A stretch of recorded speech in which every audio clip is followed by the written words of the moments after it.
Here to introduce David Robinson is Hall of Fame legend Roger Staubach. I wasn't going to say this, but my first visit to Texas was on a Friday night. We played SMU and we lost 32-28. We ended up 9-1, the number 2 team in the country. Texas was number 1. So we were invited to play Texas in the Cotton Bowl. And Texas beat us.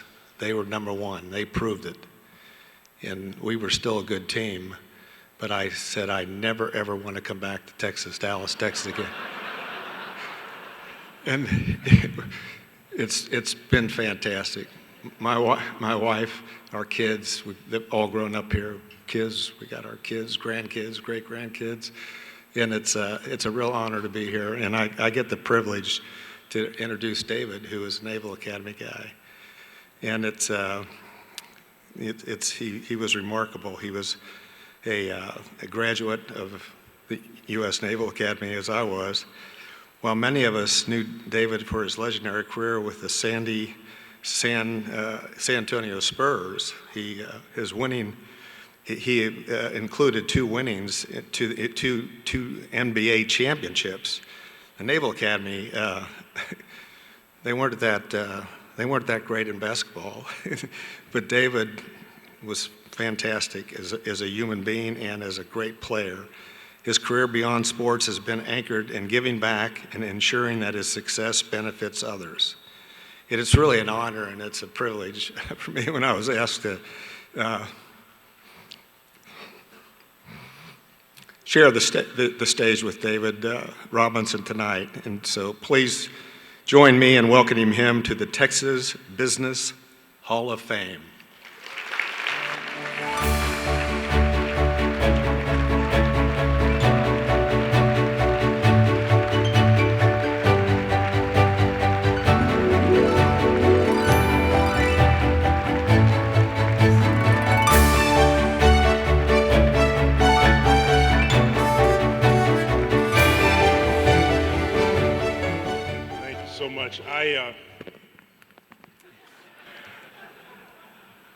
I am incredibly honored to be here tonight.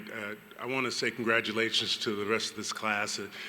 Unbelievable stories, unbelievable determination, and inspiration from all of you. And I'm honored to be a part of that. I want to thank Roger. He was one of my heroes. When I went to the Naval Academy, he's the guy we studied. It's funny, I go back now and people say, I'm in the little book, and they have to study about me. Well, he was the one I had to study about and really set a path to try to emulate. And so thank you for setting a high bar for me, for all of us, Roger. I think that's amazing. Really, I want to just kind of start off by thanking folks. Starts off with my wife, Valerie. We've been married 32 years, working, 1 month from 33. And she really has been my inspiration. She's been my strength, and I don't know where I would be without her. She's made me want to be a better man every single day. I want to thank my parents, Ambrose and Frida Robinson. I talked at the luncheon today a little bit about them, but they grew up in segregated communities in Little Rock, Arkansas in the 1950s, and Columbia, South Carolina in the 1940s and 50s, and they raised 3 children who all got college degrees. My sister got her PhD, and I got my master's degree. My brother went to the Naval Academy and ended up being a pastor for 27 years. And for them to do what they did and lay that foundation for us is remarkable. It would be remarkable today for a family to do that, particularly an African-American family. But they did it back in the 50s and 60s and 70s. So it's really remarkable. And I owe them so much. They were my inspiration. They made sure that I never felt sorry for myself. My mother was in my ear all the time, and she said, "You're going to be better than everybody else." you're going to have to be better. And so that inspiration, my mother was the inspiration for us starting the Carver Academy and starting my education journey. I want to thank I have 3 boys, 3 young men now. My oldest, David Jr., and his wife, my daughter, Gigi, are here tonight, and I just want to honor them. They gave me my first grandchild 4 months ago, so. A little Aria David. It changed my life. I want to thank the Spurs organization. I've been so fortunate to be a part of so many great organizations. And we all get that little lift from just being known as, I went to the Naval Academy, I was part of the San Antonio Spurs. When you're associated with great organizations, your name gets a little bit of that lift from that organization, and they have been phenomenal. We've had incredible people running through that organization. Red McCombs is the guy who brought me into San Antonio, Peter Holt, Larry Brown, Greg Popovich, R.C. Buford, just a trail of great people. And that's not even to start with the teammates that I've had over there, Tim Duncan and Manu Ginobili and Tony Parker, Avery Johnson, just a phenomenal group of people. And I think we all pushed each other to be better and better. And so that they played such a huge role in my life. I want to thank my team at Admiral Capital. My partner, Dan Vasquez, has been a great inspiration for me.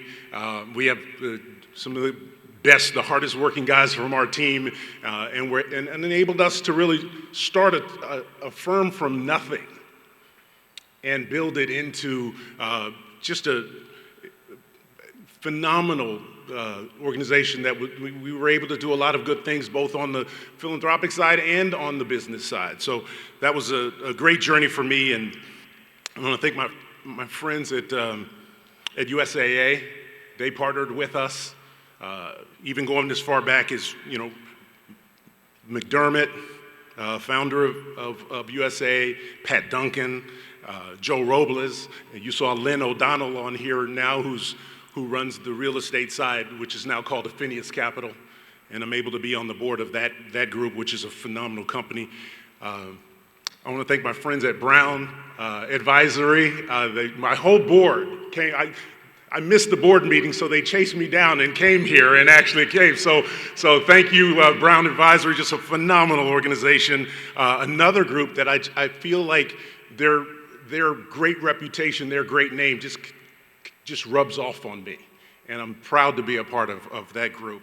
I want to also thank the leadership team at Idea Public Schools. We joined up with them. My wife and I wanted to do something in San Antonio that would be lasting beyond my career. And so we started the Carver Academy, which is a pre-K through second grade school for lower income families on the east side. So we put money into building a campus, and we said, you know what, we're gonna make sure all these kids get to college. That's gonna be our focus. And then we found a charter school network called Idea Public Schools, which started in the Rio Grande Valley. And we partnered with that group to build 20 new schools in San Antonio.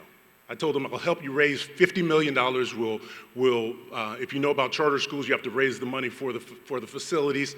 So I told them I'd help you raise $50 million. We'll build 20 new schools. Well, last year we opened up 29 and 30 in San Antonio. And over our network, we have 145 schools and 80,000 students. And our goal has been to send every single one of them to college. So it's been a great journey there. I guess the thing I want you to know about me the most is that my guiding light for my career has been my faith in Jesus Christ. Every decision that I've tried to make, every plan that I've tried to lay out as a foundation has a trust that God has a plan for my life. My goal for my marriage has been to love my wife like Christ loved the church and laid himself down for her.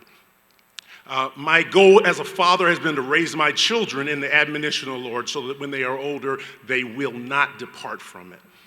My goal as an educator has been to show young people that their lives are not some random collection of events and people, but that they are uniquely created and uniquely empowered and gifted to do great things.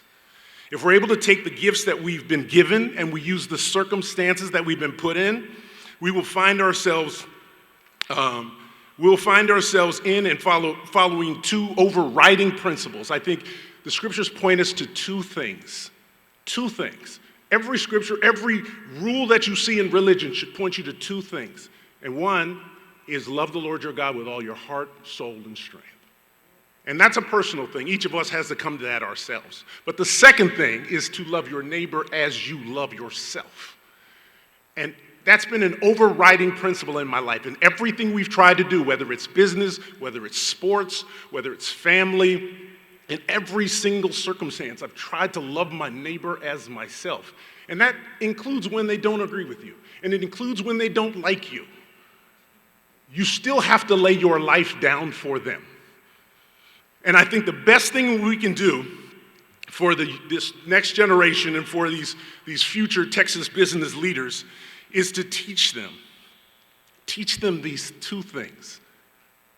And if your life has the proof, if it has the proof that these are the things that you're doing, right? The proof in your marriage, the way you treat your wife, the proof in your children and how they grow up. My oldest son is like my best friend. I call him my chief of staff because he's my right-hand guy, and he's more talented business-wise than I am. He's more outgoing than I am, and I get to talk to him every single day. And it's the joy of my life. And he gave me that daughter I've always wanted. So he's wonderful and beautiful. And so, it's where really the second rule is where the rubber hits the road for us. And I think, in business, we have to look at it because we say, I would say is that a sustainable business, a good sustainable business, an ethical business is one where both parties really walk away with something, right? It's one where we respect one another and that we try to benefit one another in our dealings. And I just believe that we need to think about that as we put our businesses into practice. And I think that's the best thing we can teach our next generation coming up. Everyone says, Texas is a great place to live. I had to come here and learn that for myself. And this state has been unbelievable for me and my family. I'm living proof that this is the greatest state in the nation. And I'm so proud to be a part of this Hall of Fame, and I'll do my best to continue this tradition and continue to bless the future generations. So thank you very much.